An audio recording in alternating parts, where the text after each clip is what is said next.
What was the state of Vietnam after 1954? Imagine a country caught between two worlds, split in half by a line drawn in the sand.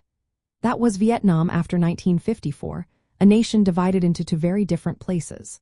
The division came from the Geneva Accords, which ended the First Indochina War between France and the Viet Minh led by Ho Chi Minh. They agreed to split Vietnam along the 17th parallel, with plans for elections in 1956 to reunify the country. But those elections never happened. North Vietnam, officially called the Democratic Republic of Vietnam, was under the control of the Communist Viet Minh, who followed Ho Chi Minh's leadership. It was recognized internationally as a sovereign state and backed by the Soviet Union and China. North Vietnam aimed to build a strong, unified communist government, pushing out rival nationalist groups to solidify its power.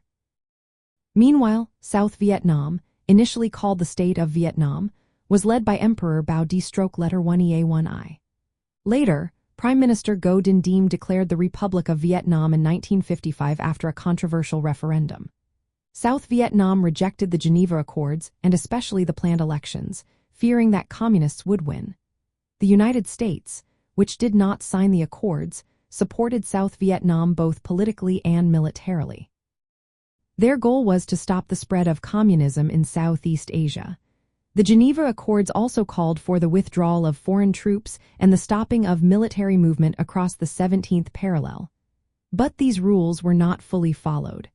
The peace was fragile and tensions grew.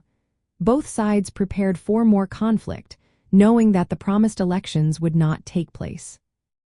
So after 1954, Vietnam was a divided country with two governments, each backed by different global powers. North Vietnam was communist and supported by the Soviet Union and China. South Vietnam was anti-communist and backed by the United States. This division was supposed to be temporary, but it became a lasting reality. It set the stage for the Vietnam War, which would escalate over the next decade. The country was now caught in a Cold War struggle, with political tensions rising and both sides preparing for further confrontation. The state of Vietnam after 1950 was marked by this division, with each part trying to build its own future amid growing international tensions.